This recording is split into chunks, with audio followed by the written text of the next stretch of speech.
लेकिन सत्ता के परिवर्तन में परिवर्तनकर्ता ने अपना कोई स्थान नहीं बनाया। वो कौन से उदाहरण है?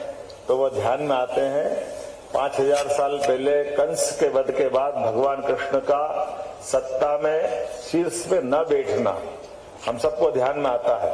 वो अवसर ऐसा था, उसके पहले के अवसरों का उदाहरण शायद न मिले कि एक बार कोई सत्ता की सबसे सर्वोच्च स्थान पे बैठे व्यक्ति को, जिसको सरल भाषा में कहा जाए कि तख्ता पलट होता है।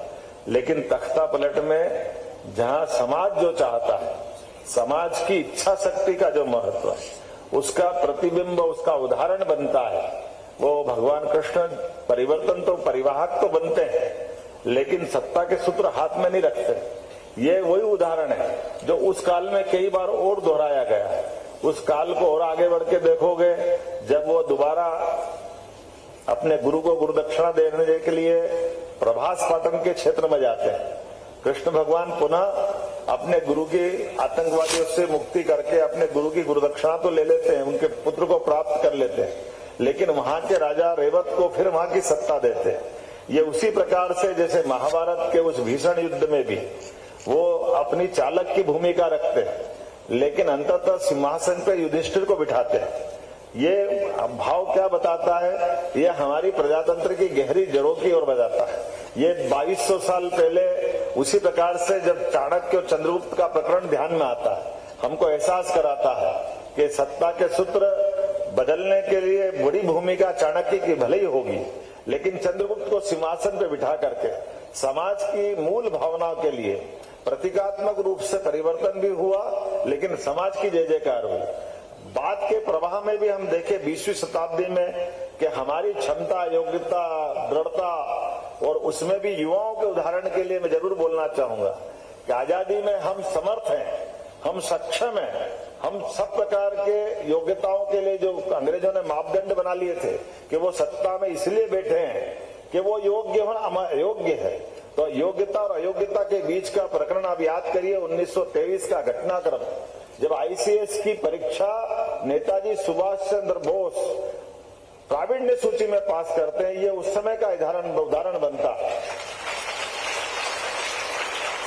और समूचे एशिया महाद्वीप में उनकी पोजीशन बनती। आज भी कोई आईएएस की एग्जाम पास कर ले और वो नौकरी को लात मार दे, बिरले उदाहरण होंगे। लेकिन वो अंग्रेजों के उस दौर में 1923 में न केवल पास होते हैं, प्रावीण्य सूची में आते हैं, लेकिन इस बात के लिए कि मैं मेरे देश के लिए, अपनी इस पूरे देश की इज्जत के लिए लड़ रहा हूं, और उस बात को रेखांकित करते हुए व्यक्तिगत जीवन में कोई लाभ न लेते हुए उनने युवाओं के सामने प्रेरणा का एक बड़ा उदाहरण पेश किया। ये उदाहरणों की श्रृंखला लगातार चलती रही।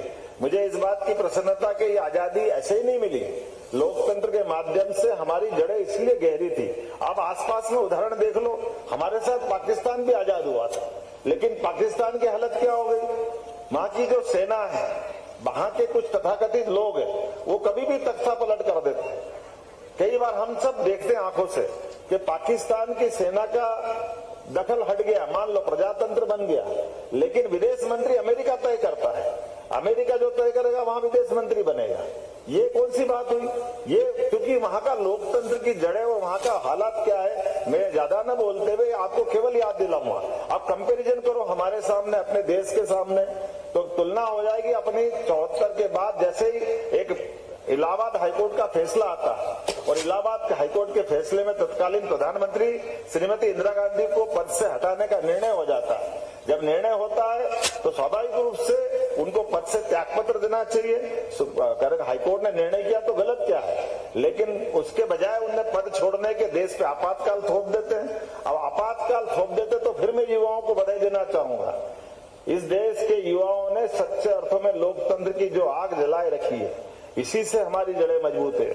जयप्रकाश नारायण के नेतृत्व में आंदोलन होता है, समूचा विपक्ष सहित युवाओं की ताकत आती है, अंततः दिल्ली घुटने टेकती है और लोकतंत्र बहाल होता है, जनता पार्टी की सरकार बनती है, आपातकाल हटता है। ये गौरवशाली इतिहास, ये अपने लोकतंत्र का सबसे बड़ा इतिहास।